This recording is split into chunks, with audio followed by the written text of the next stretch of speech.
I'd like to call the City of Wheat Ridge Planning Commission for May 16, 2019 to order. Can I get a roll call for members, please? Melissa Antle. Here. Will Kearns. Here. Daniel Larson. Here. Janet Leo. Here. Scott Ohm. Here. Richard Peterson. Here. Jahi Simbai. Here.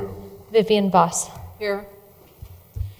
The next order on the agenda is the Pledge of Allegiance. Please rise. Pledge of Allegiance to the flag of the United States of America.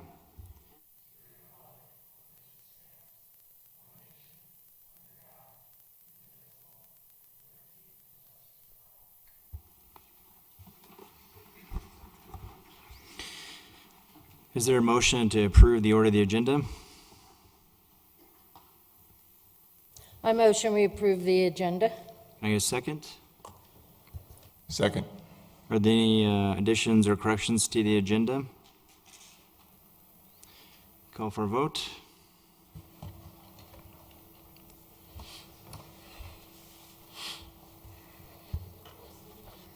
Oh, you can actually vote yes on this one for the agenda.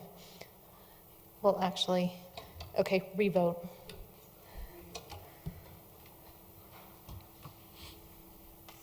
Oh, and Melissa, can you?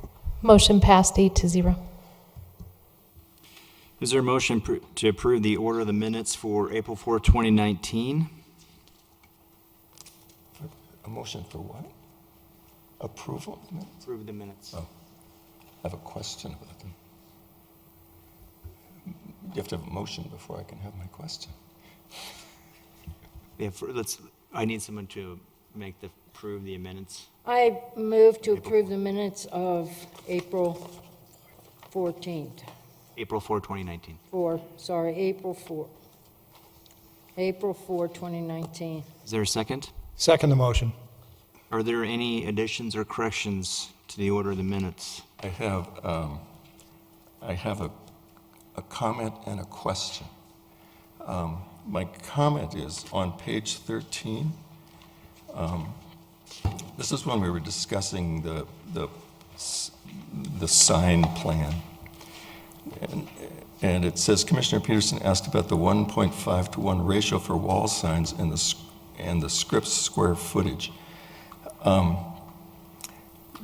That question was the beginning of a larger discussion about the illumination of a very large sign. Because I raised a question about the King Supers it's in the back of the thing, of the development, of the shopping center. And I was just concerned that the 1.5 to 1 ratio was going to produce a very bright sign. And I think it was after the meeting, Mr. Metzger talked to you about modifying the plan. So I believe it was part of the, it was a condition of approval, so we worked to do a maximum size for the large tenants, so Okay. King Supers and potentially Hobby Lobby. And that happened? And that was a condition of approval on the top of page 15 Okay. as a result of that conversation. Okay. Yep. Any other discussion? Call for a vote.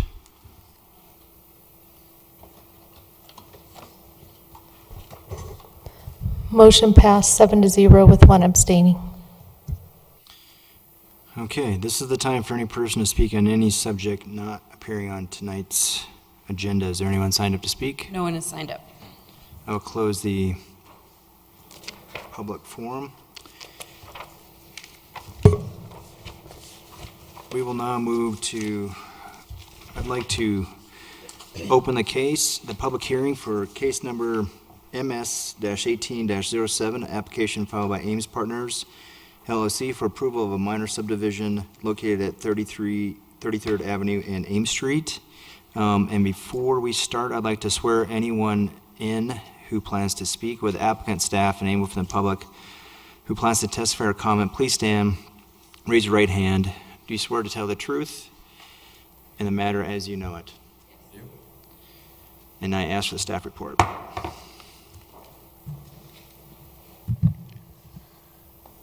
All right, good evening. My name is Scott Cutler. I'm a planner with the Community Development Department. We're here to hear case number MS 1807, which is a request for approval of a minor subdivision at 3300 Ames Street. I'd like to enter into the public record the contents of the case file, subdivision regulations, and this digital presentation. Properties within the city of Wheat Ridge and all appropriate notification and posting requirements have been met. Therefore, Planning Commission has jurisdiction to hear the case. So noted. All right, this is a 2018 aerial view, and this might be familiar to you because on April 4th, you heard the case about the outline development plan for the zone change on this property, as well as the specific development plan. And at its hearing on Monday, City Council approved both cases, the zone change as well as the specific development plan. But again, this property is located half a block west of Sheridan on the corner of Ames and 33rd Avenue. It's about 0.4 of an acre, and the surrounding area is a mix of multifamily, single family, and an assisted living facility. And so this version of the zoning map that I made today shows the new PRD zoning on the property, which will actually take effect 15 days from Monday. But that is what the zoning map will look like in a couple weeks. Could we have the lights turned down out here, just for the screen? Yeah, it is. Thank you. Thank you. All right, so moving on to the request and purpose. In your staff report, there's a map of the proposed plat, which corresponds with the outline development plan and specific development plan as well. There are currently 2 developable lots on the site, as well as 2 vacated alley tracts. That used to be an alleyway at some time and kind of changed ownership over the last 100 years or so. The proposed conditions are also 2 lots, which would facilitate the duplex development, and a water quality tract at the north of the site. Both lots are about 8,450 square feet, 56 feet wide, and then there's a water quality tract at the north of the site, which you can see on this page, tract A, that's about 12 feet wide. There's also a cross-access easement on the east side of the plat, which allows for that shared driveway, so every resident has access to that driveway, as well as utility easements that are going to remain on the site. And then across tract A, which is the water quality tract, there's a stormwater detention easement. The first page of the plat is mostly the signature page, legal description, vicinity map, and some easement notes. The second page is really the important one because it shows you where all the lot layout is. And like I said, this corresponds exactly to the proposed specific development plan that was approved on Monday at City Council. The process, we sent this out on a referral at the same time as the outline development plan and specific development plan. But it did track a little bit slower through the approvals process, which is why we're hearing it after City Council already has approved the other documents. Public Works and Planning both have found the plat approvable, and as of recently, the civil documents for the site have been approved. Something that is going along with this subdivision plat is the requirement to rebuild sidewalks on both Ames Street and 32nd Avenue, or 33rd Avenue. There'll be 5-foot attached sidewalks with a new pedestrian ramp at the corner, which will meet current accessibility requirements. And then there's a 15-day noticing for this hearing, and we did not receive any further comments after what we heard the last time at the last public hearing. So staff finds, we find the plat complies with the standards, the subdivision standards, and article, I don't know what article number that is, of the city code, and all agencies can serve the property. We did another referral, fire, all utilities are able to serve the property. Therefore, we are recommending approval of this minor subdivision, case number MS 1807. I'm available for questions, and the applicant is in the audience if you have questions for him. Thank you. Commissioner Peterson? I have no questions. Commissioner Simbai? No questions. Commissioner Antal? No questions. Commissioner Larson? No questions. Commissioner Voss? A couple. Why did we not hear this at the time of the PRD and the ODP SDP? So they don't have to track together in the approvals process. Eventually, we'll receive all of the documents and sign them actually at the same time. But this one, because it required an extra level of review, was tracking a little bit behind where the other documents were. The plat is a more technical document, so there's a lot more public works review that goes into it, whereas the other ones were more architectural and landscaping. So you can run them all together, but then City Council would also have heard the plat. But because it was broken out, Planning Commission is the final decision-making body for this application. The minor subdivision is only for planning? Correct. It's Consideration? coming from 4 lots to 3. Okay. And that's why we're doing the minor subdivision, is because of the lot size that's required? Correct. So it's the number of lots that are involved. So Planning Commission will hear minor subdivisions of 4 to 5 lots, and then City Council will review any subdivision that's greater than 6 lots or greater. And then it's a slight nuance, so it's lots, tracts, or parcels. So because there were 2 development lots and 2 alley tracts, that's a total of 4. So even though it's reducing, we look at the greater number, whether it's the starting or the ending point. All right. And then one last question. It comes up because of this development, but not just for this development. If we're doing parkland dedication and in lieu of fees, why are we not doing in lieu of fees for added police protection with a development that's adding to the infrastructure of the police and the fire department? Is there ever any discussion to charge for those services? There hasn't been. So our fee in lieu of parkland dedication is essentially an impact fee. So communities like us that are home rule can create any number of impact fees. A lot of communities have more often see like a stormwater impact fee than an emergency services. But theoretically, if council wanted to commission an impact fee study and come up with a fee structure for something like that, they certainly would be allowed to do that. The only impact fees that we have are the fee in lieu of parkland dedication and then the fee in lieu of streetscape construction. All right, and so then that would just be a study session for city council to talk about whether they do Right. fees for police and fire. Yep, yeah, Okay. we did a study session on the park fee specifically several years ago. I recall a study session about the stormwater fee maybe 2 years ago, and it just didn't proceed. So that's another fee that we could add or talk about. that we Yeah, could yeah, talk to the, and the same, you guys see drainage, you see drainage reports, you see that with plats. The concept being that the more impervious surface, the more stormwater in the storm system, and so that becomes a capacity issue. That's the most common impact fee that we don't have. But now I'm probably speaking outside of my planning jurisdiction. Dave Brossman is our development review engineer. Is there anything more you'd add to that? No, that sounds perfect, actually. Commissioner Leo?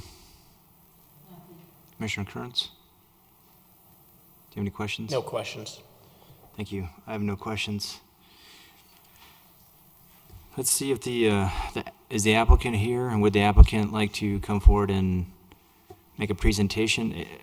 You're not required, but if you want to.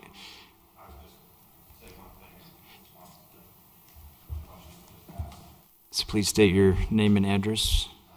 J. Feaster, 19239 West 53rd Loop, Golden.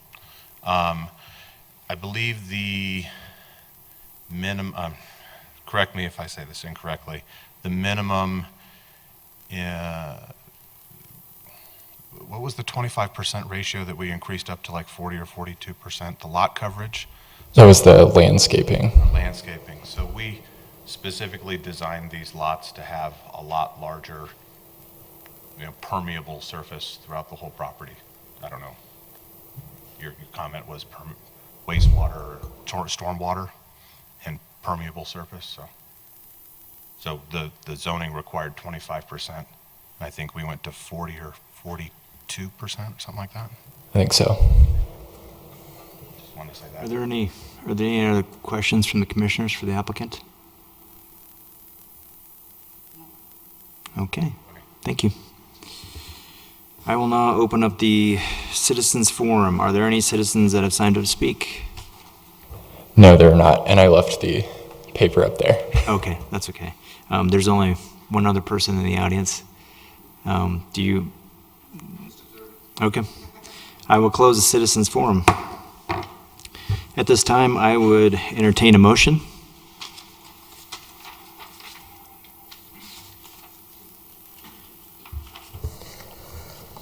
I move to recommend approval of case number MS 1807, a request for approval of a minor subdivision on property located at the northeast corner of West 33rd Avenue and Ames Street for the following reasons. 1, all requirements of the subdivision regulations, Article 4 of the Zoning and Development Code have been met. 2, all agencies can provide services to the property with improvements installed at the developer's expense, with the following conditions. 1, prior to recordation, the applicant shall pay the required fees in lieu of parkland dedication. And 2, prior to issuance of building permits, the applicant shall enter into a subdivision improvement agreement and shall provide homeowners association covenants for review and approval by staff. Is there a second? Second. Is there any discussion? Call for a vote.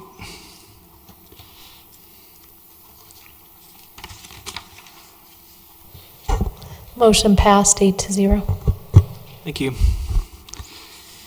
Okay, I will like to open the public hearing for case number ZOA-19-01, an ordinance amending Chapter 26 of the Code of Laws concerning the regulation of animal-related facilities. I'd like to start by swearing in anybody who plans to speak with applicant staff, and there's no applicant, it's the city, and anyone from the public who plans to testify or comment, please stand, raise your right hand. Do you swear to tell the truth in the matter as you know it? And ask for the staff report.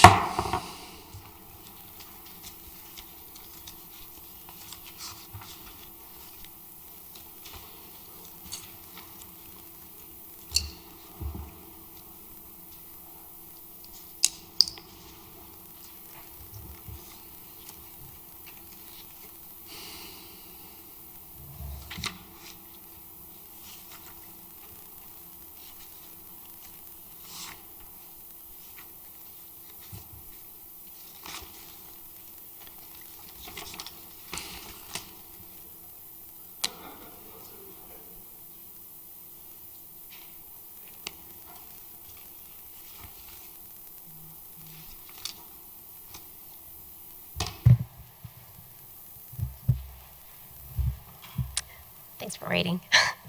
Good evening. My name is Zareen Tasneem. I'm a planner with the City of Wheat Ridge's Community Development Department. Tonight I am presenting on case number ZOA 19-01, which is an ordinance amending Chapter 26 of the Code of Laws concerning the regulation of animal-related facilities for commercial use. I'd like to enter into the public record the contents of the case file, the zoning ordinance, and this digital presentation. All appropriate posting requirements have been met. Therefore, the Planning Commission does have jurisdiction to hear this case. So noted. So the Zoning and Development Code currently recognizes 3 animal-related commercial uses. Household pets limited to no more than 3 dogs and 4 cats are also allowed as accessory uses in residential uses, but tonight we'll be speaking about these current uses. The first one is a kennel, which allows for raising, boarding, or harboring of dogs and cats, which is allowed through special use permit in the A1, A2, and IE zone districts. Second is a veterinary hospital, which is permitted or allowed through special use permit in agricultural, commercial, and mixed-use zone districts. And then distinction is made based on whether they have outdoor runs or not. Lastly, there's the animal daycare facility, which is currently only defined in the mixed-use code and only limited to indoor use. It's been interpreted to be allowed elsewhere in zone districts if it's similar to other uses.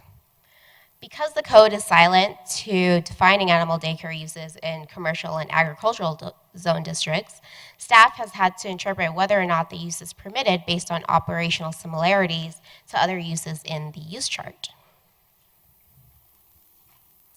This has led to the issue of land use regulations pertaining to animal daycares, specifically dog daycares with outdoor play yards, to rise to prominence in the past year. In July of 2018, a business license was submitted for a dog daycare and training facility with accessory overnight boarding to operate out of 4575 Wadsworth Boulevard. Since the property is Zone C1, the license was approved with the condition that there be no outdoor runs. The business owners have since then expressed a desire to utilize outdoor play yards associated with their training/daycare operation. More recently, the city has received inquiries from another business owner about opening a daycare/training facility with an outdoor play yard in another C1 zone property located at 5883 West 38th Avenue.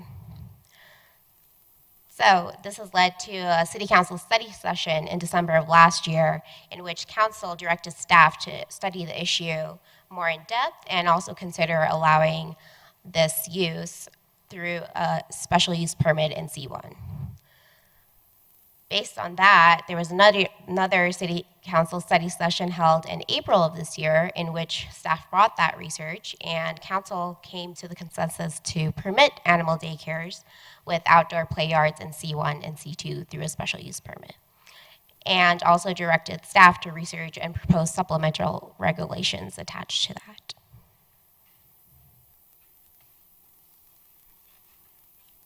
So based on review of other cities' regulations for animal-related facilities and in collaboration with the police department, which specifically the community service officers who enforce kennel licensing and serve as animal control officers in the field, the proposed ordinance that's in your packet was drafted.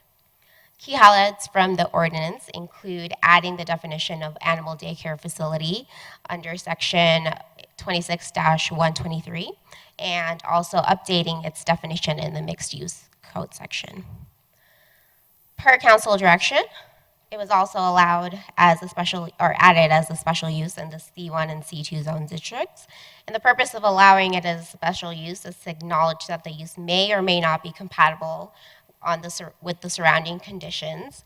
And the special use permit process requires a pre-application meeting, a neighborhood meeting, a formal land use application, public notice, and may result in a city council hearing if objections are submitted.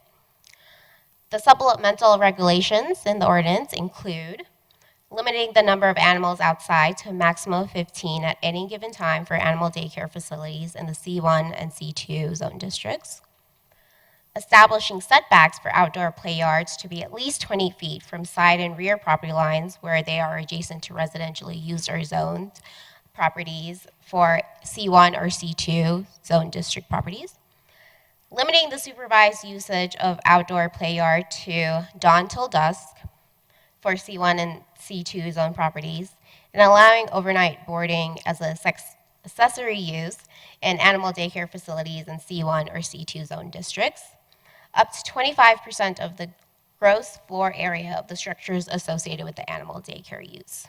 Finally, definitions and use table listings for animal-related facility uses overall were updated for consistency, clarity, and ability to cross-reference.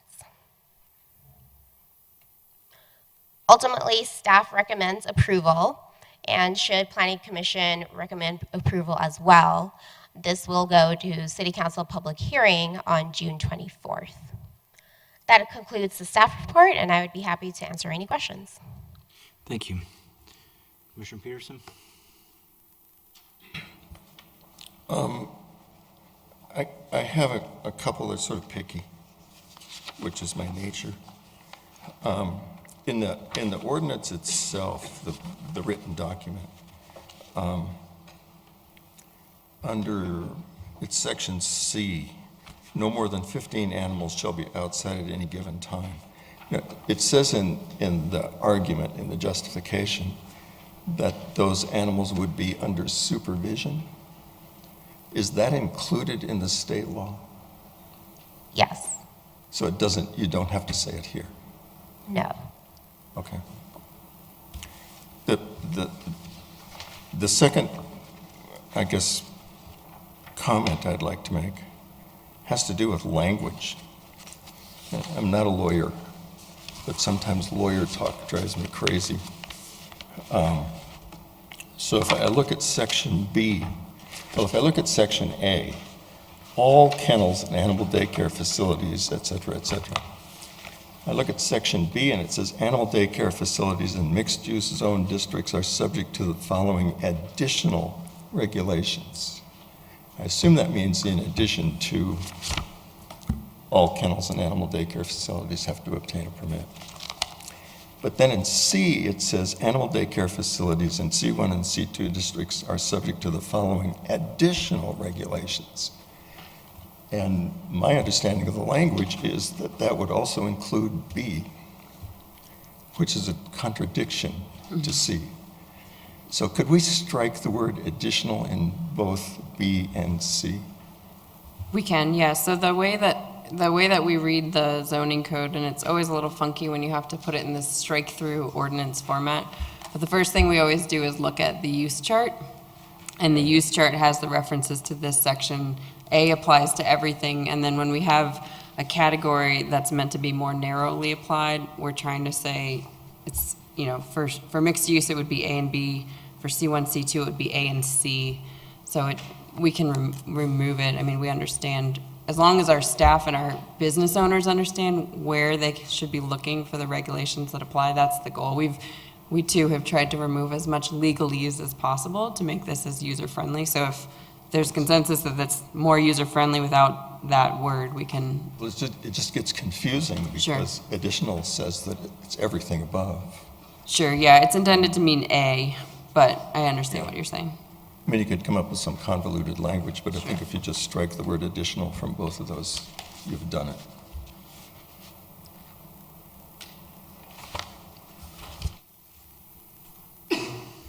Oh, and if that's the consensus, then it should be a condition of approval. Or if there's like other edits that we want to incorporate, that would be a part of the motion.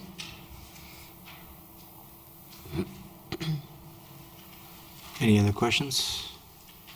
Commissioner Peterson? Commissioner Simbai? Commissioner Rantoul?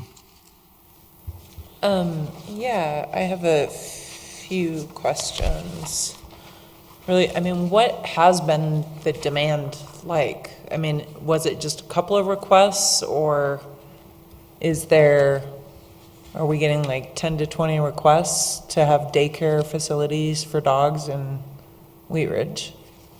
So specifically in C1 and C2, we've received a couple of requests that have been persistent. So that has led to this ordinance being kind of considered by City Council.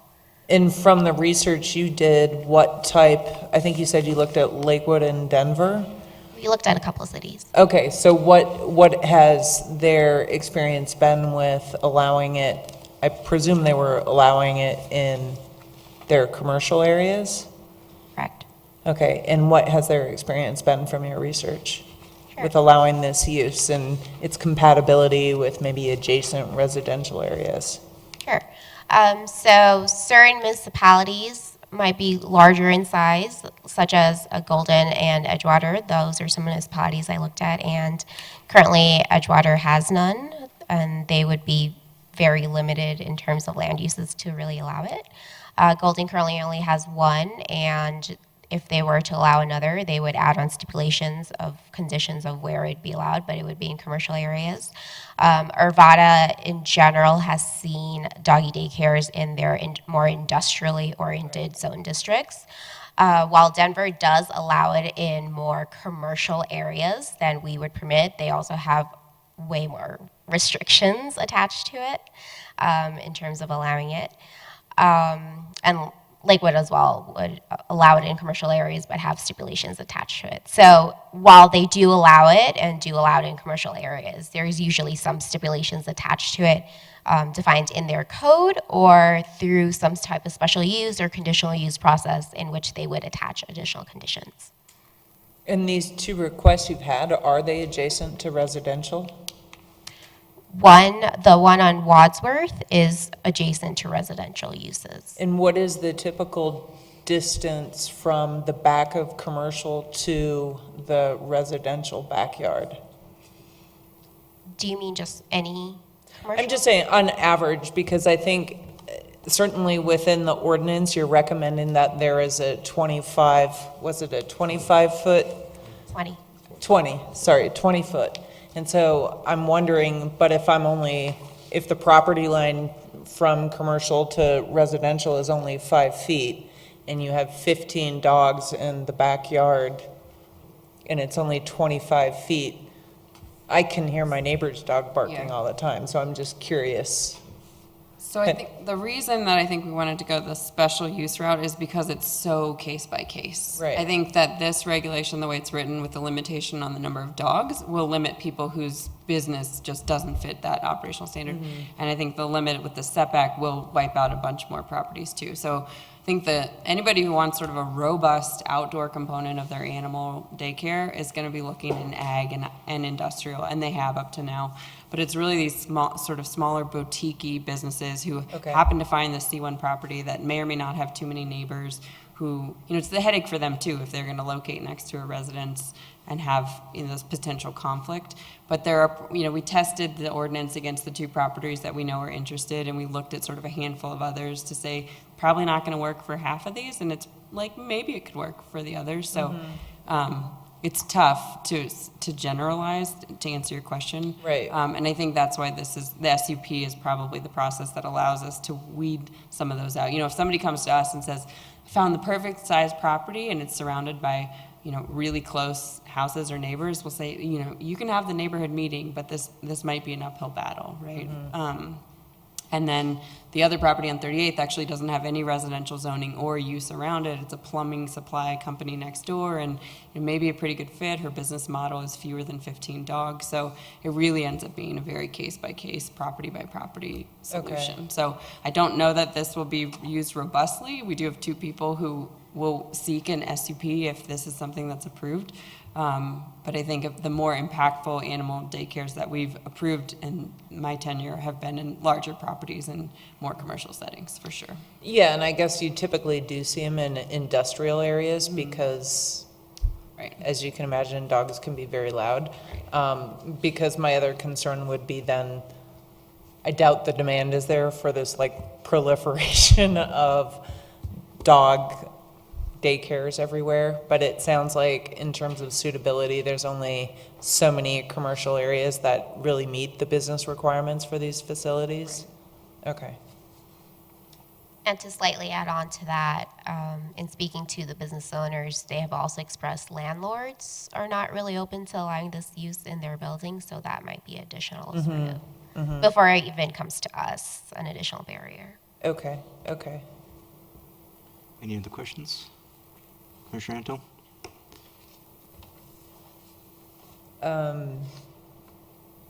I guess just the 25% of gross floor area. So what would a maximum number of dogs look like? In maybe the scenario with one of the people that are interested in boarding this. component. So the reason that we did it as a percentage is twofold. Small dogs can be kenneled in smaller cages than larger dogs. So if we put a number, you can have one really loud dog, and it doesn't matter if we allow 15 outside. So there's some variance in there.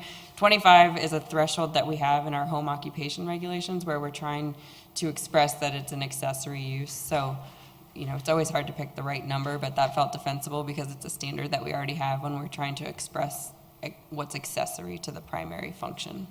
So it's not it could probably be 10 for really big dogs and 30 for really small dogs, depending on the size of the building too. Okay, yeah, and I guess I was just thinking of total occupancy of dogs. Right. Okay, That is a state standard. So what we try to do is not overlap our standards with kennel licensing with state, because if those guys change and they're the experts, then our code becomes obsolete.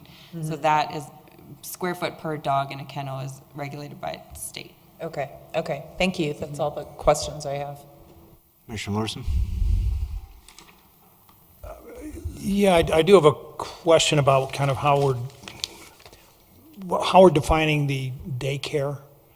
And if I'm reading this correct, in the past, daycare did not involve overnight boarding. I mean, hence the name daycare.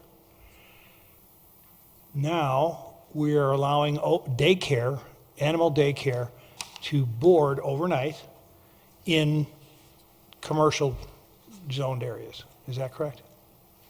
As an accessory. I'm trying to simplify it down as, so I can understand it a little better. Yeah, so as Lauren just stated, it would be as an accessory, and before it wasn't clearly specified as a use in commercial zone districts, so it would have been interpreted as other uses that do allow incidental overnight boarding, such as a veterinary hospital, or do allow overnight boarding in a kennel. So we're just trying to like clarify the definitions and uses, so going forward, these types of questions don't really come up. So in the past, then, if somebody came in who was in a commercially zoned area and wanted to expand their, or maybe even open a new place, that they were going to call a daycare, but they wanted overnight, you would simply say it was not permitted? It would be permitted. So if you came in and said, I have a daycare, it's going to be all inside, and I want to board on an accessory basis. Animal daycare doesn't exist in C1, but I'd say that's a very similar use to a veterinary hospital. It's all indoors, it's animals, and they allow accessory boarding, so we would allow it. So we have allowed it. So the issue that is arising now is the outdoor component. But while we're touching the outdoor component, we may as well sort of clarify what we've up to now had to interpret, and is, when a business or a landlord wants to know if they're permitted, they want to see their use itemized. So the allowing an animal daycare with the boarding is already allowed by interpretation. The outdoor component has not been allowed. So that's the new part. The rest of it is mostly clarity of existing practice. And that does help, yes, thank you. Commissioner Voss? Yes. My whole take on this is so confusing. You've got 4 different zones, you've got 4 different definitions of what the facility is. We've got some special use permits and others just okay. Somebody want to interpret all of this for me?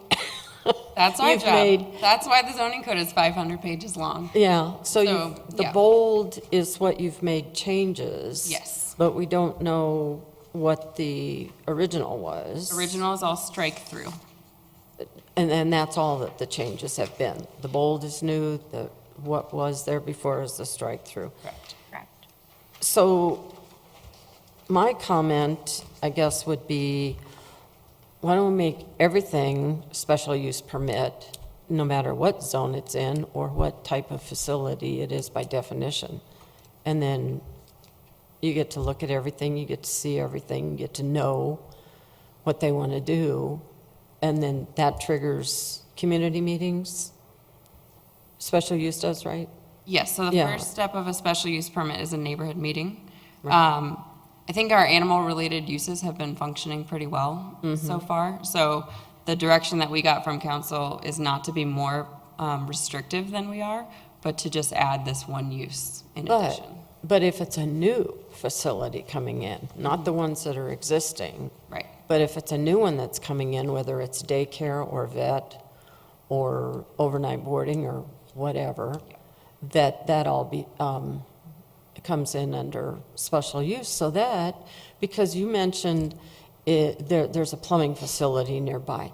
Do you know how far the dog bark goes, whether the next door neighbor is a plumbing or not? You've still got residential 2 blocks away that are listening to dogs barking. So it doesn't matter what's next door or how far away it is. It really is what is happening there and what do they want to happen there. And I think the neighbors should be involved with any or all of that, because if it's strictly veterinarian, then, you're done. You hear it, you see it, the neighborhood gets to talk about it, and then it's done. And then Sure. every facility gets looked at from now into the future. Yeah, so you guys have looked at the use charts sort of as we present them with different cases over time. There are a handful of uses that have always been special use. So like auto-related uses are always special uses. Some are sort of a vestige of their era. So tattoo parlors are still special uses, pawn shops. So it's usually a use that is going to potentially create more impact than another, and potentially, have impact depending on what surrounds it. So the way that the code is written now is that veterinary hospitals that are all indoors, so you're walking from your car to the soundproof building, is permitted use, because there's no more impact there than, residents have dogs in the backyard. So we're trying to balance, we're always trying to balance what is a potential impact. They're a resident next door, but the resident may have 3 dogs, and those 3 dogs could be louder. There's all these sort of hypothetical situations. We didn't draft the ordinance to be more restrictive, because we haven't had any issues in the past, and that's not the direction that we've gotten from council. So there's always code enforcement, even if it's just an individual with 3 dogs in their own Correct. home, just like it would be if Correct. all of a sudden the allowed under special use permit happened and then it just became an issue Right. for whatever reason. So if we were to approve all this as it is, what are the options for neighbors up to any distance from this to make a complaint or a code call that would then have that complaint be thrown out just because of by definition? So the code enforcement enforces a different chapter related to animals. So us allowing certain land uses does not protect them from any enforcement action. The specific language is that a disturbance be frequent, habitual, and unprovoked howling, barking, or other unreasonable noise.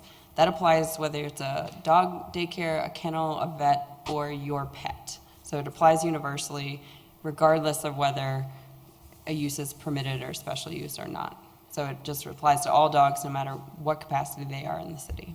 And it can be enforced no matter what the definition is of the facility then? Correct. We're not working ourselves out of that possibility? What typically happens, my sister's dog got kicked out of its daycare because it was habitually barking. So it's in the business owner's best interest to sort of get rid of their bad students, so to speak, because they want to sustain their business. So that does happen. I know that happens because she's gotten kicked out of 2 daycares for being a nuisance.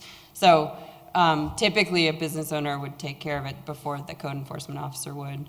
The difference with a commercial business is that they have to also obtain the license from the police department. So they're subject to more inspections, sort of random inspections, than a homeowner with their pet. But they are all subject to the same animal nuisance regulations.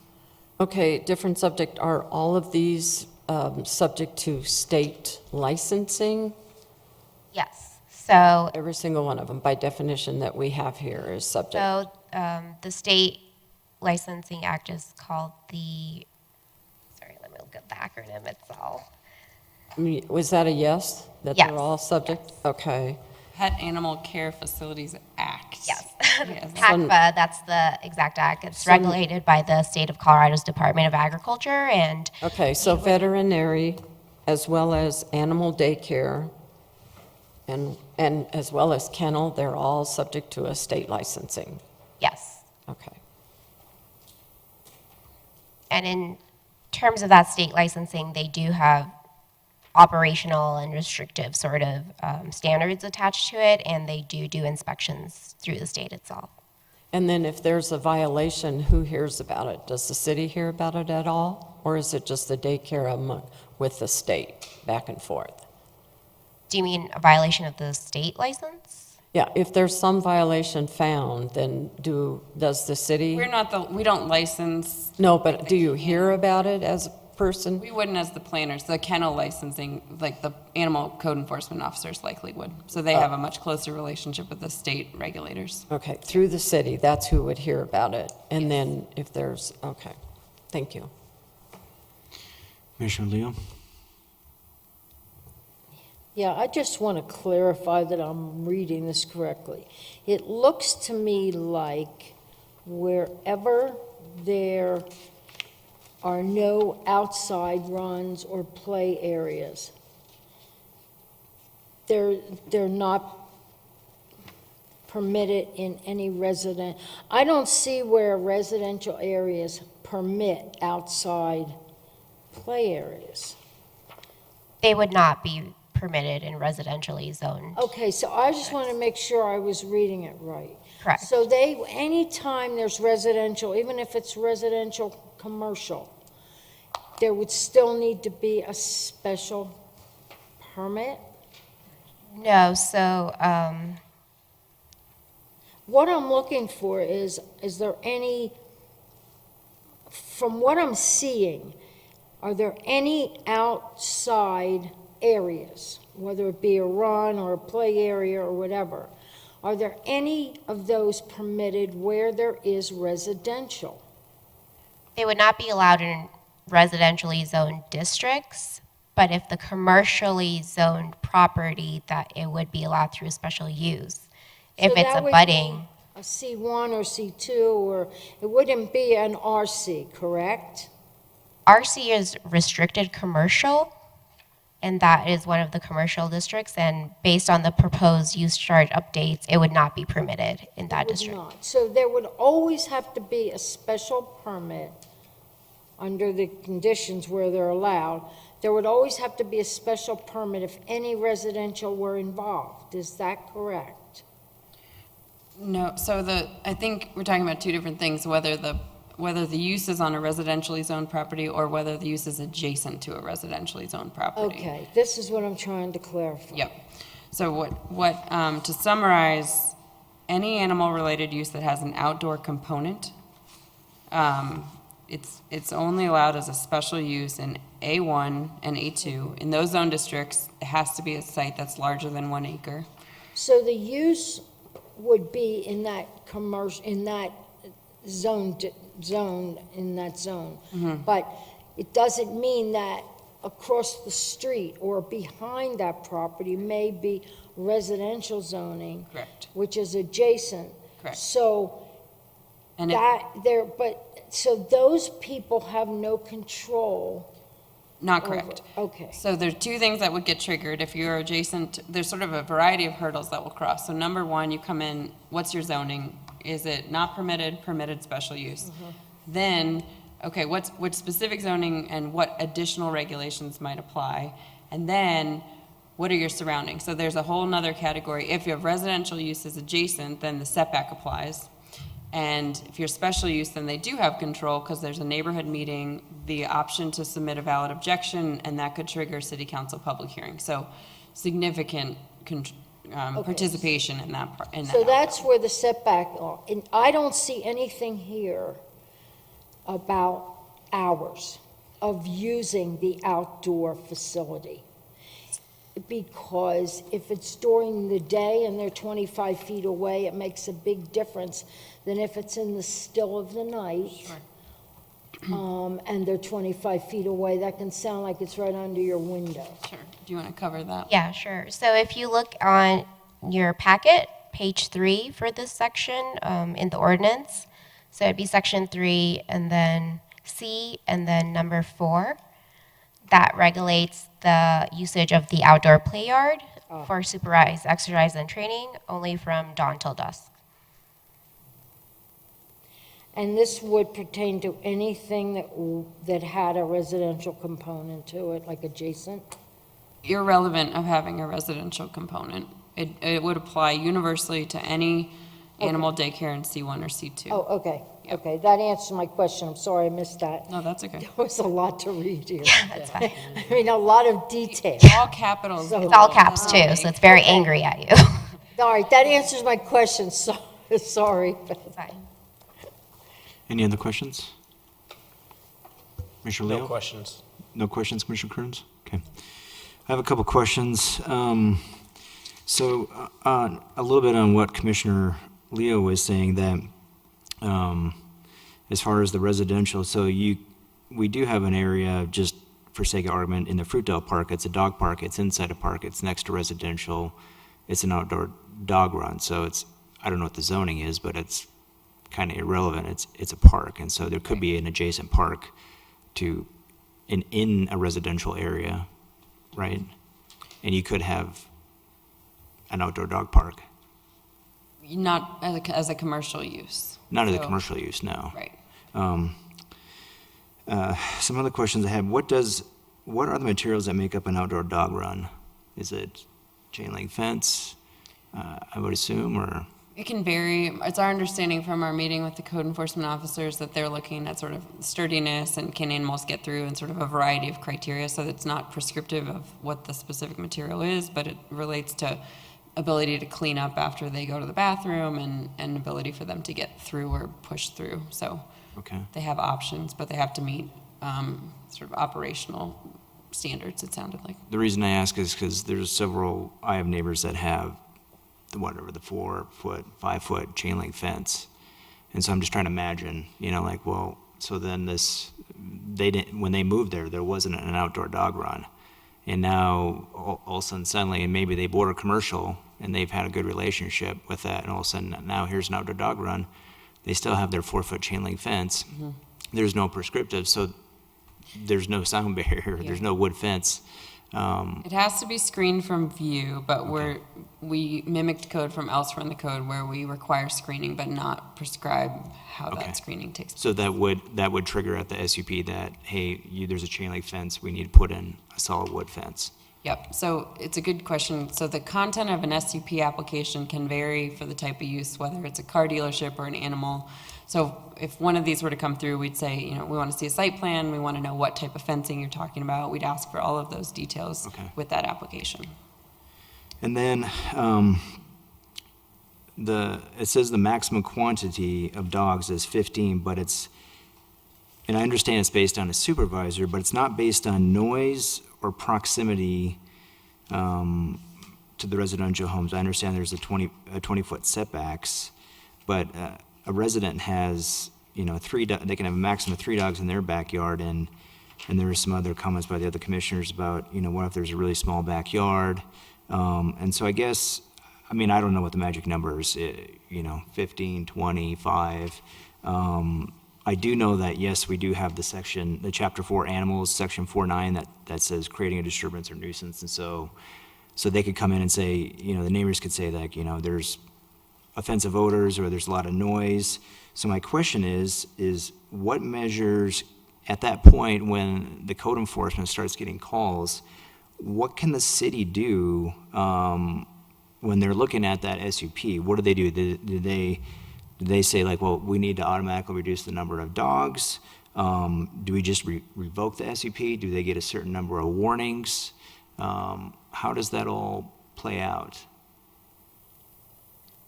So we would first look at the conditions attached to the SUP and what's been regulated there to see if they're in violation of that. The code enforcement would be regulating on their side, and we would be regulating on our sides based on those conditions of approval.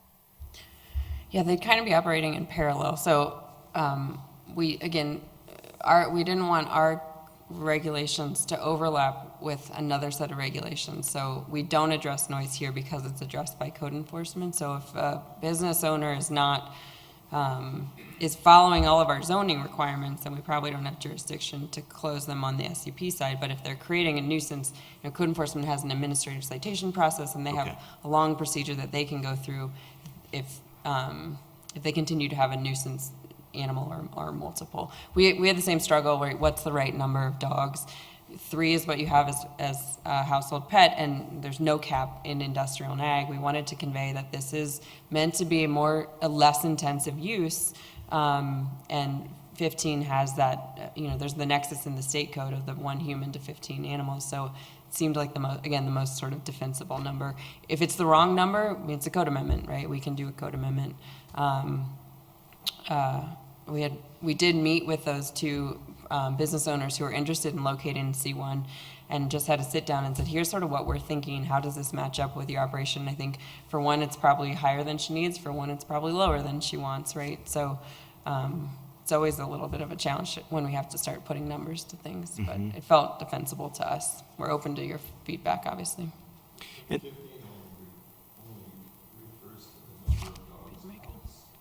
Sorry. The 15 only refers to the number of dogs outside. Correct. So they could have 75 inside if Correct. they wanted to. Correct. And then on the language about the dawn to dusk, I don't know, that's a tough one, you know, it's like every day, the time changes. I personally, I don't know, that's such a gray area, so what does that mean? So like, I'm just thinking like, you know, at my house, now all of a sudden in the summertime, you know, it's light till 8:30, and I'm trying to, you know, at 6 o'clock, I'm trying to have dinner with my family, and now I got dogs barking. I think, so something I'd like to just ask you guys is, human child daycare. My understanding in my business is that when I've worked on those types of projects, they're not open all hours. There's a very specific set of hours for that child daycare. I personally would prefer to see a very set standard of doggy daycare hours that at least, I don't know if there is just for the business or maybe for the outside. Maybe it's like, okay, you know what? Everybody knows it's like this place is open. It can't open. You can't be outside until 8 o'clock in the morning, and then at 6 p.m. Something reasonable that the neighbors know, like, hey, 8 to 6. And I know there was some language in here that says, like, you know what, there may be an occasional dog that has to go out there, and I think that's definitely acceptable. But the 15 dogs dawn to dusk. So in the wintertime, it's like, well, then, you know, they're only out there till 4:30. Most people probably aren't going to be outside in the wintertime, you know, for peace and quiet. So I feel like maybe that 8 to 6 is a better range, and I'd like to see that in line with that, and maybe even, I know there's some regulations on construction noise where they can't be doing construction noises, you know, in the middle of the night or in the morning, and the city has certain standards. So instead of what I feel is the vague dawn to dusk, I would like to see, let's have a certain hour time frame. Does that sound reasonable? I think that'd be easier on the code enforcement too, instead of kind of, well, is it dawn, is it dusk? Yes. I think with any ordinance, the criterion of reasonableness has to come in, and I think that starts to get unreasonable. That these are daycare centers, and you're suggesting, I think, that people are going to bring their dogs there at 6 in the morning and leave them till 8:30 at night, and I don't know many dog owners who would do that.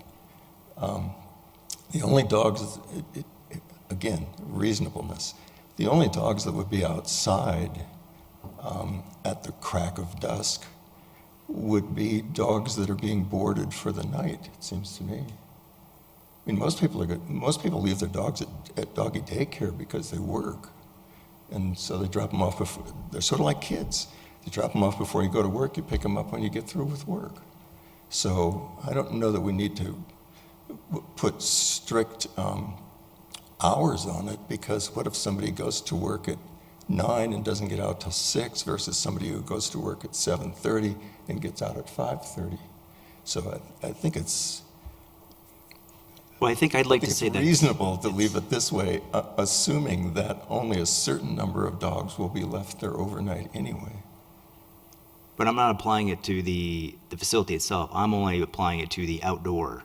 And I would foresee that this is also now an overnight. This is not just a daytime facility. This is, somebody goes on vacation, they're gone for a couple days, and so stipulating that, hey, at 6 p.m., and this is adjacent, my concern is adjacent to residential. So imagine your backyard, you now have a doggy daycare facility in the backyard.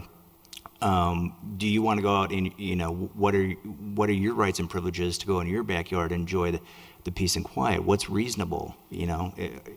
Some people might be okay, like, yeah, let's let them be out there till 9 o'clock. Some might say, 6 is too late. Maybe it needs to be 5. But I'm just trying to think of all the neighbors that will have to, that moved to their house, bought the property, and this didn't exist, and now suddenly this is their neighbor, and these are the new conditions, and how do we balance the rights and privileges of the homeowners with the rights and privileges of the commercial property daycares? The one thing you might add, the benefit of an SCP is that you can do added conditions, so you can't get less restrictive through that, but if there was something that was wildly unique or surrounded by, if there's a kid daycare next door or some residence, you could impose either staff or council could impose more restrictive hours than what's in the code, or a more restrictive number, or some additional condition where there was reasonable based on those surroundings and that operation. So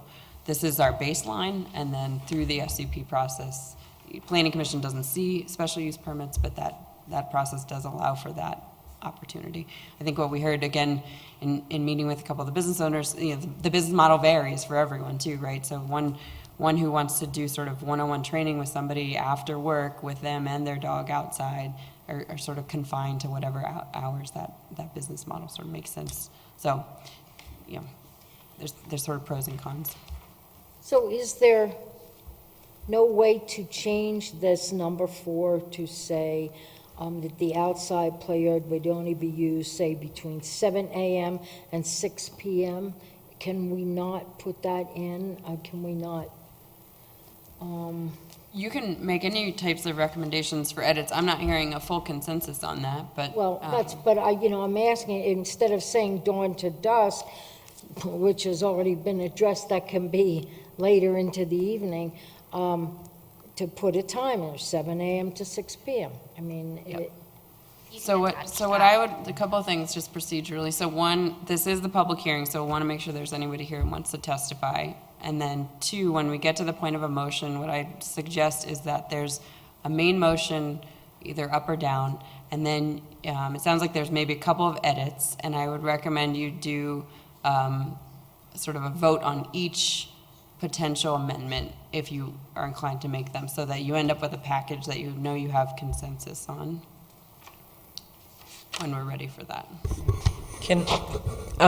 Would it be easier to just, because the SUP process allows for this close look, you had mentioned earlier that this is going to be a case-by-case basis. There's only so many areas that could potentially end up near residential.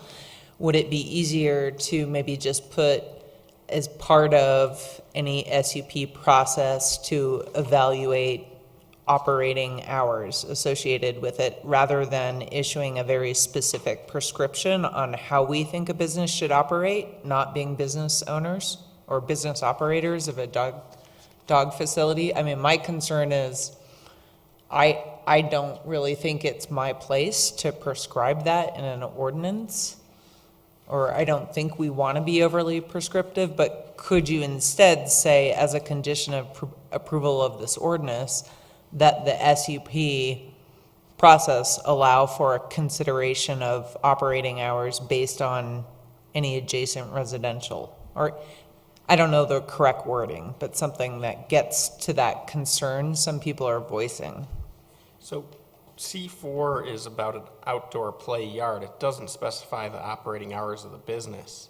I think that it is within the power of the planning council and the ordinance to say the outdoor play yard, dawn is a very early time in the morning. Dawn could be 4 a.m.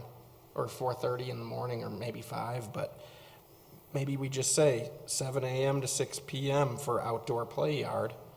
I don't think that's the business owner would have a indoor area as well, I'd imagine. So it's not like the business could still be open after 6 p.m. It's just the dogs have to come inside. Yeah, and also that all of these don't fall under the SP, that's the problem. It's like adjacent residential, and so it doesn't all fall under that, where you have that option. So any animal daycare in C1 or C2, regardless of adjacent use, is subject to a special use permit. So they will all have a special use permit in C1 or If C2. they're in that zone, which is what you said, but if they're not in a zone that requires a special use, but there's adjacent, is what I'm concerned with. If there's an adjacent what? Residential. Residential. Adjacent residential that does not fall into that zone, that's what I'm concerned about. The only changes I believe we're making here are to the animal daycare in commercial zoned areas. Correct, Those are the only changes we're making. correct. Right, in C. And I tend to favor less prescriptive. I tend to favor the unique conditions of whatever the applicant's seeking be applied to that, and based on what, if there are neighbors' concerns, then they can make that adjustment. But to prescribe this in the ordinance, I think, might be a little too prescriptive. Well, you heard Lauren say we figured out how to get to 15. That's pretty prescriptive, too. So why would you even have a number of allowable? I think we're talking about two different things here. Having the number of animals, because we do prescribe how many feet of floor area are needed for overnight boarding.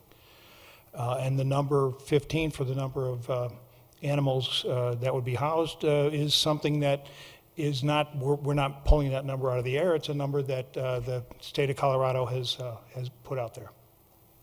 Right, but my point is just you're being prescriptive on that, but not on the hours. So you're in the same yeah, C, I in the understand. same number C, one you're prescriptive and one you're not. Okay. Just a, I'm getting two different things here, and I'm still not clear. Maybe it's just late and I'm dense, I don't know. But if the facility is in an area that does not require a special permit, Facilities aren't allowed in an area unless they're in C1 and C2 right, with a so special if they're use permit. in a C1 or C2, okay? But there is adjacent residential that is not in C1 and C2. So they do not require a special permit, correct? If they're in C1, C2, they don't require a special permit, correct? No. An animal daycare in C1 or C2 requires a special permit. They are not permitted in residential zone districts. They are not permitted in neighborhood commercial, restricted commercial, or IE, or in mixed use with an outdoor yard. So this is a very limited number of properties that would ever be eligible for this discussion. So if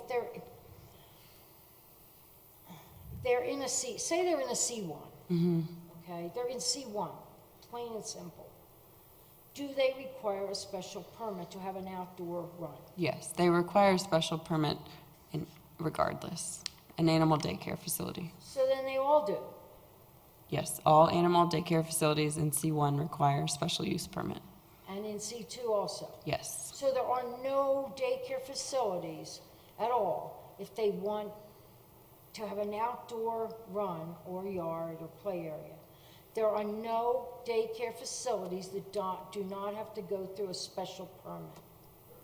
Correct, if they want an outdoor area. Correct. So they all do. Yes. Okay, but that's kind of not the way this reads. So the first place that we would look is the use chart. So that's page 2 of the ordinance itself. So on that very top, it says table of uses, commercial and industrial districts, animal daycare facility. The blank means it's not permitted, and then those 2 bold S's, that's what we're adding in. So that means that you have to have a special use if you're going to have an animal daycare facility in C1 and C2. And then under notes, if you see the C section 26-644, that's that new supplemental section that we're referencing, we'd automatically look to that section for these additional supplemental regulations and then follow that for the regulations. So the one that says veterinary hospital, play yards with outside runs, play yards, pens or training areas, permitted in C2. And that is the case now. That's always been the case. The language that's in there today in the code is with outside runs. So we were being more specific because different vets and animal. Why doesn't that have an S on it? Because we're not changing the regulatory framework. We're just clarifying. So the challenge with the veterinary hospitals right now is that the definitions and the use charts didn't match, which is not helpful. So we're making sure that they match, that we're using the same terminology. Animal veterinary hospital and clinic is not how it's worded in the definition. So there's no change to the regulatory framework. It already says with outside runs, which is the lowercase text.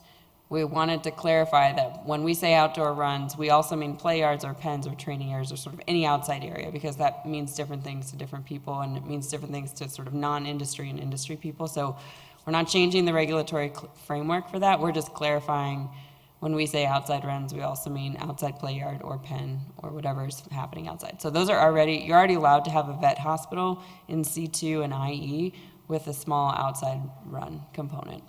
So none of this, a 20-foot setback or 25, none of this would, Doesn't today, wouldn't in the future. Doesn't apply. so it's But it- only where there's a change. It's, Only for animal daycare facilities, which is what we received direction for council. Okay. yep. Whenever, so the tricky thing, again, the ordinance format's challenging, but whenever we touch a section of code, if there's weird things about it that are already hard, we try to clean it up while we're in there. So you've seen today and you'll see in the future sort of, and all of these other things for clarity or consistency or better cross-referencing, because it's a process to do a code amendment. So anytime we can sort of do other cleanup things to make it more user-friendly, we do. It confuses things, because like, well, what else are you trying to sneak in here, right? And I assure you, the only sort of regulatory framework change is related to daycares in C1 and C2.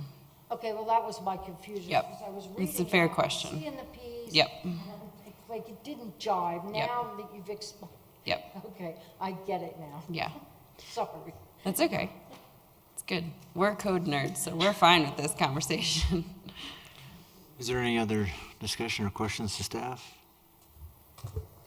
I guess, Lauren, if we up here and we do it as it's written, we say yes, and we all agree with it, what happens next? I mean, how does it get changed? It has to get read. Could you talk a little bit about that process Sure. from here? Sure. So any code change is an ordinance, and an ordinance requires a first reading at council. That's an agenda item where it officially sets the public hearing, and then it goes through the same process that you've just gone through of a public hearing at city council. They can incorporate any edits or not, or they can make their own edits or not, and then it's effective 15 days later. But if we wanted, Any other?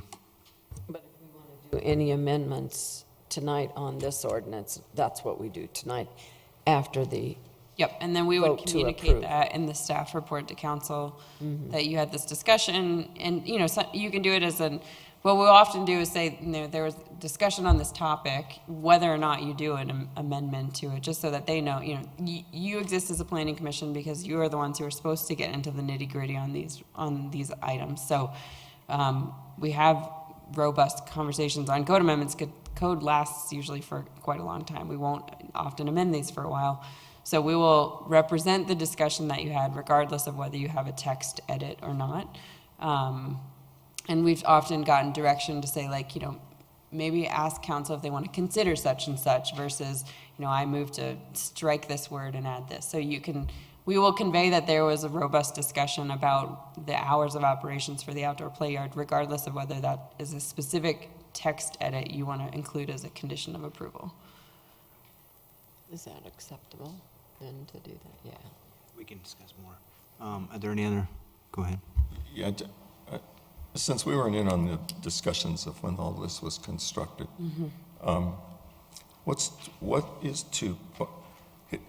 in my head, I keep thinking kennel, daycare, kennel, daycare. Because the minute it says overnight, I think kennel. So what's to prevent, the way this is written, what's to prevent me from creating a kennel by another name in a C1 or C2 district? So that would be that overnight boarding limitation of that 25% But limitation. that's 25%. I can take 25% of a big building and board a lot of dogs. Yeah, so when we get somebody who's like, well, I'm not exactly that, right? Then don't put me in that box. Then we say, okay, give us a letter and put in writing, describe your operations. And then we say, well, we have 3 boxes we can put you in. Where do we think that you fall based on your actual operations and based on our definitions? So we see that a lot where folks are like, well, not exactly auto sales, right? I'm like, something funky. So we do have to get written descriptions of people's business operations frequently to try to determine where we would classify them. So does it improve understanding the difference by putting in some limitation on overnight boarding? Like maybe the words short-term overnight boarding, 2 days or less? No, I mean, I Or think do you want to leave it to SUP? Yeah, I think the direction that we got from council was that, like, you know, speaking personally, like my dog goes to daycare, and if I'm going to go on vacation, I want him to stay somewhere where he already knows them or they already know him. And whether that's 2 days or 20 days, the purpose for these guys is that they know that that can't be their primary business model. Okay. So whether it's my dog or your dog, there's going to be a dog overnight in 25% of the area potentially. Okay. Any other discussion with staff? Okay, I would now like to open up the citizens forum. Are there any citizens that have signed up to speak? Not when I picked up the sheet, but we have had late-minute additions, so if Is you there guys want to... Is there anybody in the audience that wishes to come forward and speak? Serene, they don't have to sign up. Thank you. Yeah. And before I have you speak, I'm going to have you raise your right hand. Do you swear to tell the truth in the matter that you know it? I do. Thank you. And state your name and address. Julie McLean, and my address is 3335 Zephyr Court, Wheat Ridge, Colorado, 80033. So the first thing I'd like to say is that the Colorado City Noise Ordinance is 7 to 7. So I feel like personally, from a business owner perspective, that's very reasonable. But it also, you know, construction can't go outside of those hours. You know, dogs can't bark outside of those hours. So I think 7 to 7 is a very reasonable time frame. But dawn to dusk, except I guess with the exception of, you know, the midsummer is going to fall into that category.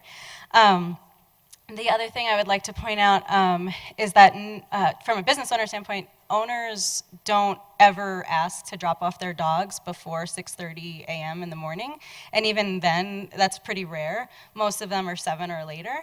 But we also have like check-in process, you know, feeding if we do have overnight boarders and things like that. So there's a lot that goes on in the morning that the dogs don't really get to go out to play immediately anyway. So I don't think, no matter the business model, I don't think there would ever be an issue where dogs would ever be outside before 6:30 a.m. So that was the main point that I just wanted to make. And overall, I think they did a really awesome job at, you know, researching, and, you know, it really covered all the bases. And since every property can be looked at individually through the special use permit, I think that is, you know, my personal opinion is that that's going to be the best route to go, because every property is different, and some of them may have, you know, lots of residential around them, and others may not have hardly any at all, or maybe just other local businesses. So it's an important aspect to really just look in during the SUP process, to really just look at each as an individual and then make the decision from there. So, thank you. Thank you. Is there anybody else from the audience that wishes to speak? If I could ask the person that just spoke up here, Julie, what business are you in? She needs to come to the podium so we can... Please.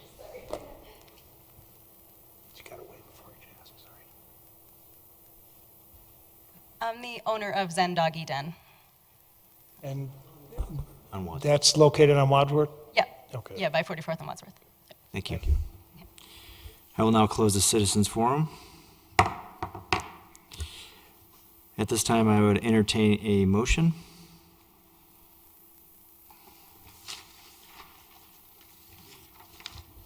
The first motion is on the ordinance itself, and then we add amendments after that. So, yes, I think probably the correct procedure would be to have a first, and then we can second it, and then we can discuss and see if we want to add any amendments. And we can vote on those amendments. Mr. Chairman, I will make a motion. I move to recommend approval of the proposed ordinance amending Chapter 26 of the Wheat Ridge Code of Laws concerning the regulation of animal-related facilities. With the exhibit. This includes the exhibits, the proposed ordinance. Is there a second? Second. Okay, any discussion?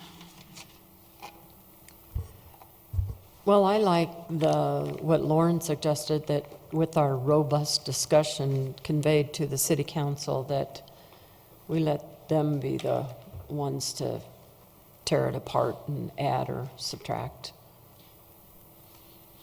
So you're suggesting that she make a note to city council of our discussion? Because it sounds like, my guess is it's probably pretty split, about 3-4, 4-4, pretty split. On the time. Yeah, about the time. And that seems to be the only issue we really Yes. have, is the timing of the dawn to dusk or set hours. I agree. And I would tend to agree with that, and I also thoroughly appreciate the job that staff has done in helping us understand this. This is very complicated, and it is kind of wonky, but I feel I have a better understanding of it now. Yes, I agree. I was confused as to which ones we were talking about. Once that was clarified and realized that the special use would always be involved in what we're dealing with tonight, that answered my questions. Any other discussion? So can we add conditions or amendments or whatever? If you want to. Okay. Yeah, I'd like to, I don't know if this is an amendment or a condition or an editing suggestion, but I'd like to strike the word additional from the first sentence of section B and strike the word additional from the first sentence of section C. Is everybody okay with that? Well, I think you expressed, but it's been a few minutes. Can you talk about it again as to why you didn't like that word? It isn't necessary. It's just a word that gets added in because Additional. number one applies to all facilities. Number two applies to certain subtypes of facilities. Section 3 or C or whatever it is, applies to other types of facilities. So it's not necessary. The additional just makes it confusing. So it sounds like a friendly motion? Yeah, it's quite friendly. Okay. Is everybody in agreement with that? Second. I would request that Commissioner Peterson repeat the motion. I think that it does help clarify what comes afterward. Does The it? use of I believe it does, because we start off in A, saying all kennels and daycare facilities shall obtain. Right. And then B, we say, in mixed use, there are the following additional, so these are in addition to A. Yeah, I don't see how that would You run into trouble simplify in things. C. Because C, the word additional says everything in B and everything in A. And B and C, the numbered citations are different. They're additional, they're not in the, That's true, they are. It does not betray the meaning of the ordinance if you strike the word additional in B and C. But it clears it up. okay, I can see the point there, yeah. Okay. So B is in addition to what's in A, and then A is about all. B is about mixed-use zone districts, and C is about C1 and C2 zone districts. They're And none about of- different things. and none of that refers back to any of the No. preceding. Okay, I agree. Perhaps We'll be able Mr. to Dahl could take a utilize quick it look. Either way that you go, if it's not it doesn't sound like it's a contentious suggestion. So if you want to do it if the first and the second agree, then we will make that edit when we advance the ordinance to City Council. Please, state that again. We Person can, made we the can first use the code. We'll know how to interpret the code either way with the word in or out. So it makes sense to remove it, that's fine. I think that from a business standpoint, we're not always the ones only using the code, so we wanted to make sense for our business owners. And If it helps clarify things, then yes. no, we're good. Okay, so it sounds like a friendly amendment to the main motion was accepted to strike the word additional from subsections B and C. We can do that. Are there any other amendments? Any other discussions? Okay, call for, Do we amend the time now or after? well, we talked about the time, and it sounded like, if we want, you can make the amendment now. We can, yeah, we can put it to a vote, or what Lauren has suggested is that she will just take the information. It sounds like we're probably pretty split evenly right now, is what it sounds like, and that you can certainly propose amendment and see, and we can vote on it.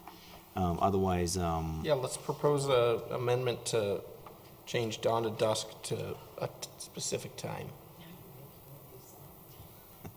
that's fine. A specific time, can we change dawn to dusk to So we a change it specific to time? 7 a.m. to 7 p.m. as our business owner suggested. Okay, I think we should probably vote on that. So so we need a second on Will's motion. Need a second. I guess I'm just thinking, and I had forgotten that we have a noise ordinance anyway that actually covers that. Isn't that correct? You know what the noise ordinance, Jennifer? The SUP covers.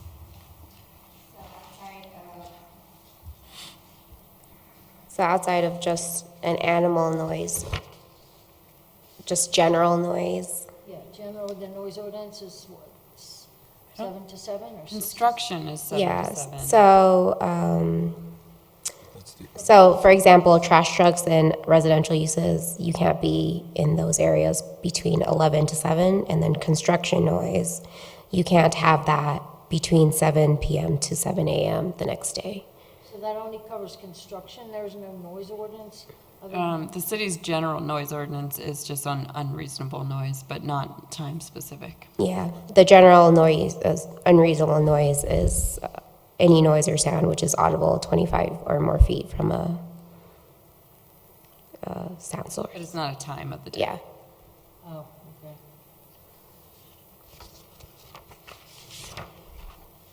So is there a second? Second. Okay.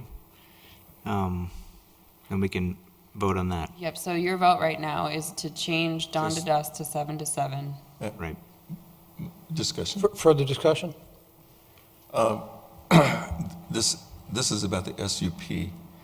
I don't have my zoning ordinance with me.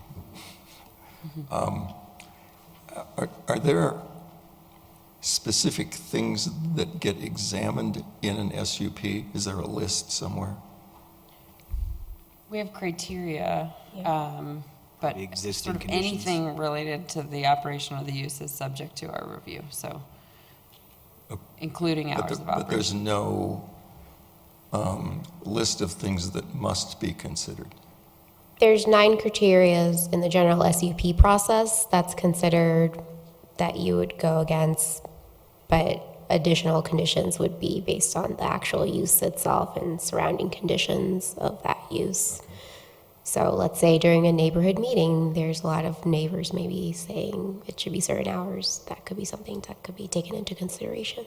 So the topics that would come up by virtue of the criteria, special use will not have a detrimental effect on general health, safety, welfare, and convenience of persons residing or working, will not contribute or create blight, by virtue of physical or operational characteristics, not create adverse impacts greater than those allowed under the existing zoning, not result in undue traffic congestion, traffic hazard, unsafe parking, loading service, or internal traffic conflict, is designed appropriately, including setback height, parking bulk, buffering, screening, landscaping, so as to be in harmony and compatible with the character of the area, especially adjacent properties, does not overburden the capacity of streets, utilities, parks, schools, other facilities, history of code compliance, substantial compliance with architectural and site design manual, and promotes goals and outcomes in the comp plan. So noise is the only thing that's basically not listed in all of those criteria.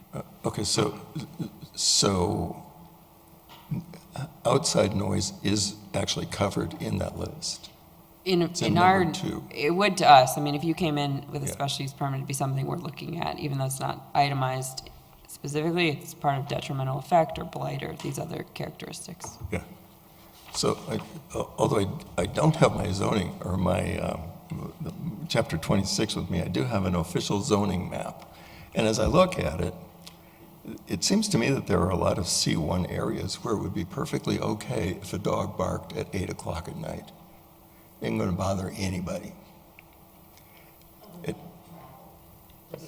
And you're not talking about a dog, we're talking about 15 dogs. We're not talking about 15 dogs at 8 o'clock at night. Because it's a daycare center, so people pick their dogs up. I'm a dog owner, and I know very well that I would rather have my dog at home than in a daycare center. So I'm going to pick my dog up. So I won't have you come, but I'm guessing just like there's a sort of normal drop-off time, there's probably also a normal pickup time. And I'm guessing that it's kind of after work, probably by 6 o'clock at night, most. We've closed the citizens forum. Commissioner Peterson? She was just nodding. We've closed the citizens forum. We can't take any more public comment. So if it's covered in the SUP, and if it's, again, reasonable to say that the SUP is going to identify any potential problems, and if you look at a zoning map and look at all the C1 locations, I think a restrictive, I guess all rules are restrictive, but a rule about when you open and when you close is just, it's unnecessary. This isn't about business hours, this Use is your about outdoor microphone. play area. Microphone. Well, okay, outdoor play areas, I still Business is think it's allowed to unnecessary. operate whatever the business operates at. This is Yeah. only Okay, putting a yeah, I rule on agree. the I agree. auditory impact of 15 dogs being outside. It's not, So- not 15 dogs. In my opinion, And you can look at the zoning map and identify the C1s and identify, I mean, you can sort of imagine, you can do a little mind experiment and figure out whether you're going to have 15 dogs out and whether they're going to be bothering a lot of people at 8 or 8:30 at night. And that's on the 21st of June. Let's do an on-site visit. You can come to my backyard. So it's my opinion that what we're thinking about is both worst-case scenarios and best-case scenarios. In my opinion, I'm thinking about the best-case scenario. I would love my dog, if it's necessary, to be able to be outside at 8 at a daycare facility. That's why I think that the way it was written is good enough. And in my opinion, city council should be the one with a deeper, public comment. If there's something that they need to do, they'll be able to do it. But I think the way it's written is proper. Any other discussion? Yeah, I would just, I would agree with that, and when I think about what the intent of clarifying what animal daycare is, and versus a kennel, because we're being specific about daycare in a specific zoned area, the intent would seem to be, if somebody wants to open a facility like this that meets that criteria, then it triggers a special use, and special use is where the discretion of staff would come in and determine, is this a question that needs to be addressed, because it is adjacent, or it is near, or within a certain distance of a noise receptor. So that would be something that I would think would be on a case-by-case. So again, I believe the intent here is to allow staff the discretion to be able to make the call during a special use process. And if there are neighbors complaining about too early or too late, then that's where that would come up.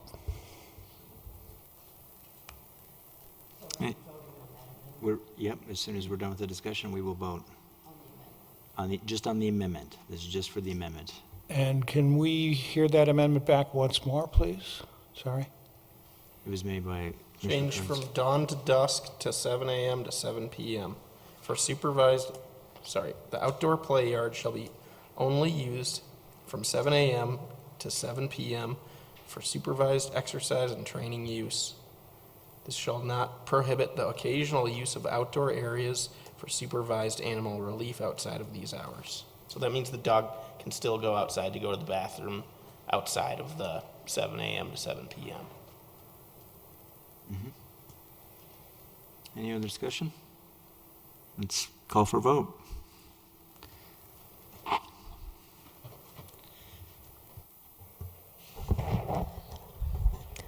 Motion denied 5-3. Okay, any other amendments? Seeing none, we will now be voting on the original amendment. Or not amendment, original, ordinance. Yes, original motion. Just a minute while we note the who voted how, and then we'll clear the board.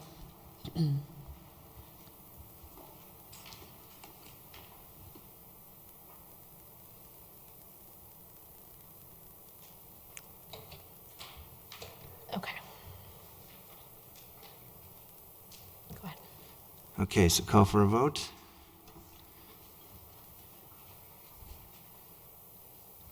Motion carries 8-0. Thank you. Thank you. Is there, We haven't had a code amendment in a while. It's good to get in the weeds. and that will still go before city council, Yes. correct? What's that? So, on your screens. So the public hearing for city council will be on June 24th. First reading will be on June 10th. And they will also discuss the supplemental regulations and maybe recommend amendments to that as well. I thank my fellow commissioners for a nice, friendly discussion. Is there any old business? No old business. Maybe. The NRS document that you have reviewed now a couple times is in its final stages of being drafted, and we are tentatively scheduled to present that. We won't do another study session with you all. We'll do a study session with council because it would have budget implications, some of those recommendations. So that's tentatively scheduled for June 3rd. That's also when between now and then, we'll decide or discuss with them whether it's an amendment to the comp plan. If so, you would see it again. If not, it would just be adopted as a guiding document. But I'll certainly notify you when that final document is ready for everyone's review. Is there any new business? Let me just address what Lauren just said. So on 6-3, it's going to whom? City council study session. Only. Yes. We don't have to hear it again? No. Okay, thanks. I just heard something completely different. I heard that there's a draft of the NRS coming out that we will consider. No, so we'll take the final document to study session on June 3rd with council because the recommendations in there may have budget implications. So we want to make sure that there's still good buy-off on those recommendations to the extent that if it's not something they would consider putting anything into the budget, like a new staff member, for example, then we'd want to edit it. If it would be adopted as an amendment to the comp plan, then you would see it and have a resolution to adopt that formally. If not, most guiding documents are just adopted as a guiding document. They wouldn't necessarily come back to you. So I will email you when the final document is available for your review, and I'll let you know if it's something that we would adopt as a comp plan amendment. I just haven't done the research to see if that's what we did in 2005 or not yet. Okay. Yeah. I'm concerned that the planning commission has an opportunity to suggest amendments, suggest changes, and it doesn't sound like we're going to have any. No, yeah, I mean, it's the consultant's document, so we don't have to agree with everything that is in there. But when it's a third party, we don't usually edit their final recommendations. We hired them to tell them what they're seeing and what they think.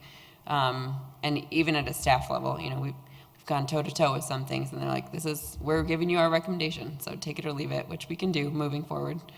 But, we hired them to give us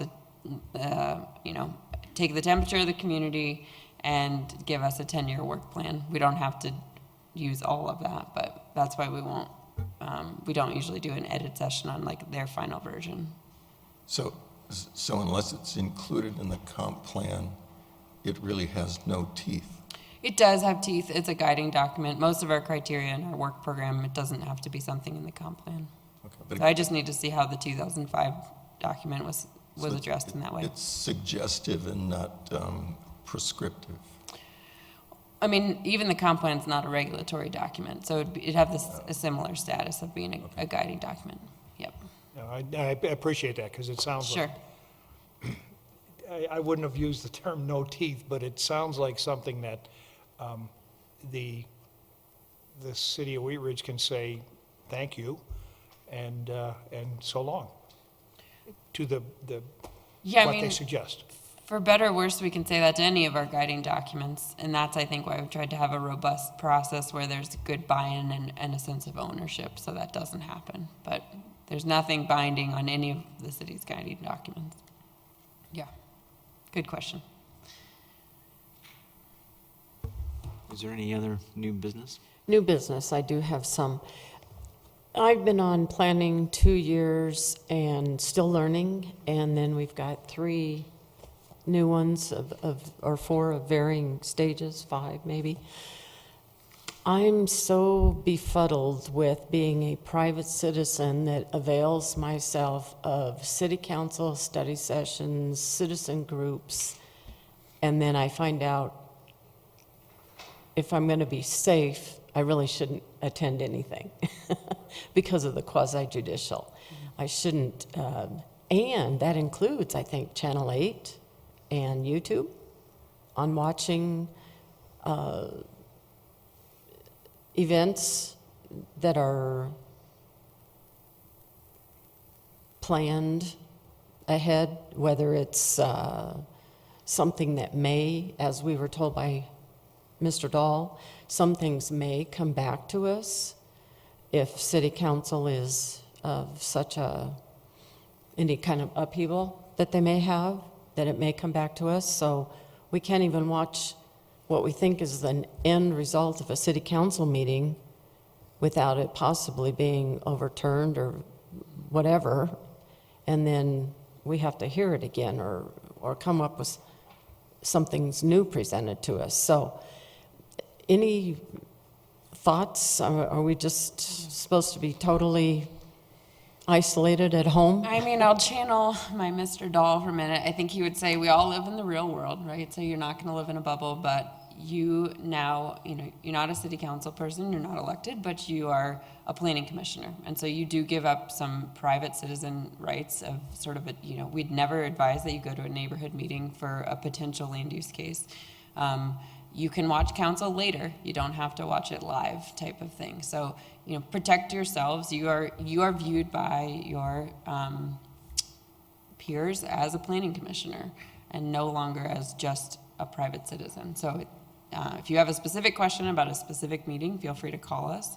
But I think just in general, use caution so that you don't put yourself in an uncomfortable situation, right? When there's a planning, sort of a long-range planning event, those are always you're invited to attend those. When it's a legislative topic, if we were to have, a code amendment we were discussing, that's not property specific, then maybe we attend those, depending on sort of whether it's going to get heated or we feel like people may restrict their own commentary because they feel that they're in the presence of, a counselor or commissioner. So you're right to be feeling maybe that friction or discomfort of, am I supposed to be listening or attending or watching? Because you do wear a different hat now than you did before you were on the commission.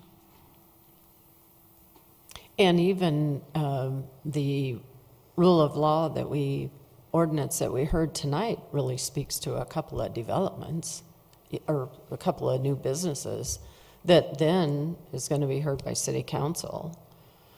And so if there's any issue on those 2 businesses that are being brought forth, then we've already heard the information on it before it goes to city council. Yeah, I mean, special use permits don't come back to you. They're not eligible to be referred back to you. So I think you're safe in that zone. It puts them in a little bit trickier. We will tailor our presentation to them in a way that wouldn't jeopardize sort of the potential SUP that they would see. but it's good to be thinking about that kind of a thing. Well, that's probably my dilemma, is what is and what isn't. And Right. then I've got to, And I think probably err on the side of caution. so, okay, Yeah. that helps, and Yeah. hope it But again, helps all. if there's any specific sort of council agenda or meeting or anything, and you have second thoughts or you want some guidance, just give us a call. Yeah. And I would agree with a lot of what the commissioner said. I personally felt that after the study session, the last time we got together, there were a few questions that myself and a few others maybe on the commission had, and we were pretty interested in getting things wrapped up. So some of the questions may not have been addressed fully. Maybe something we need to think about revisiting at another meeting, maybe another session. I don't want to add work or anything, but I would like to put the question out there right now that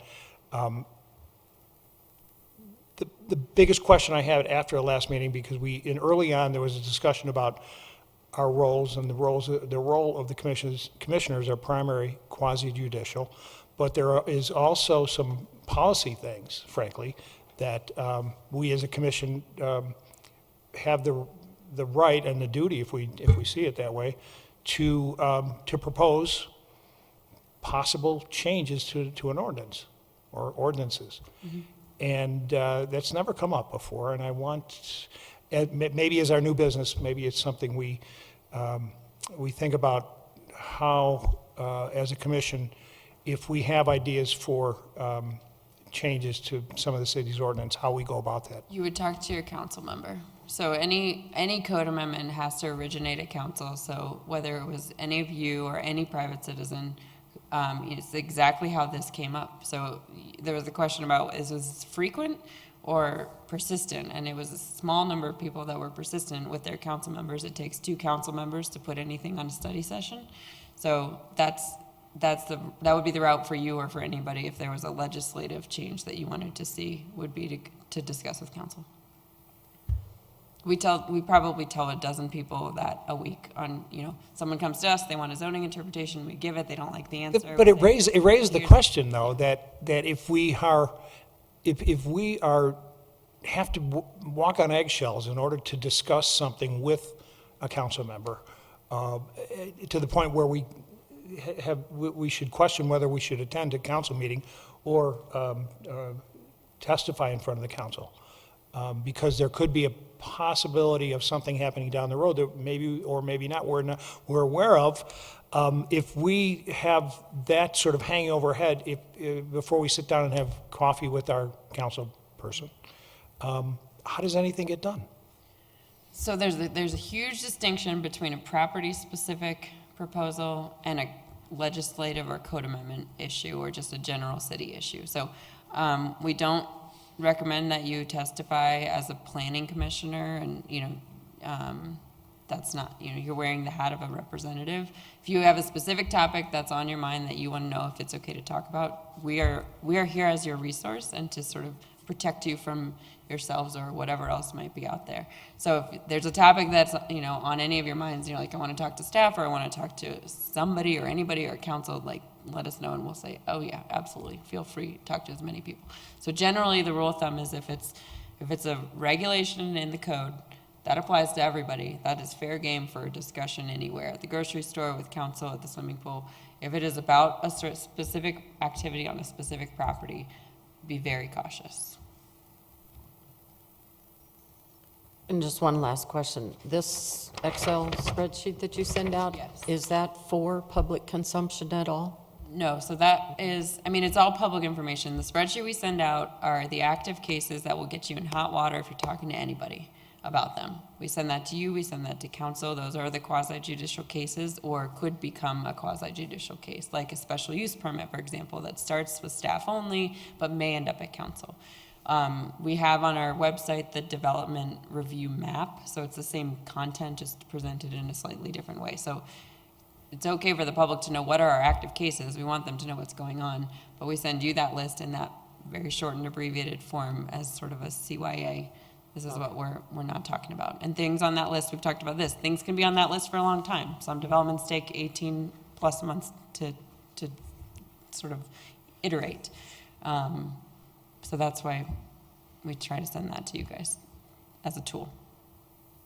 Thank you. If you notice, there's no, like tonight, we had the ZOA, there's not a ZOA Good comment. on yeah. there.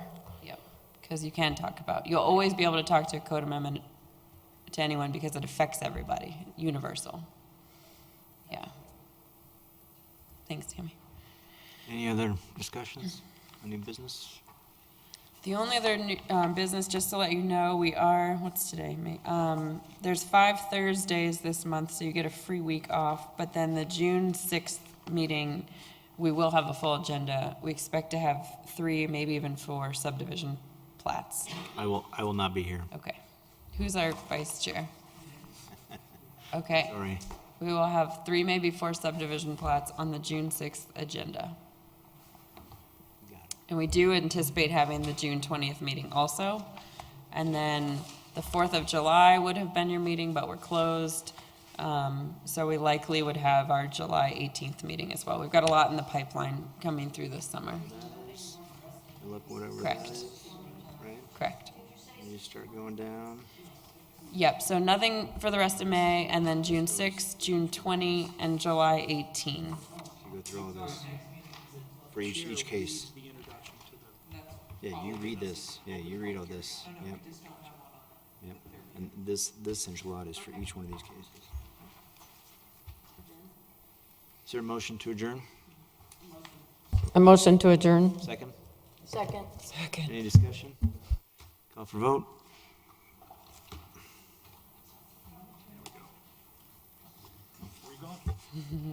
Motion passed 8-0.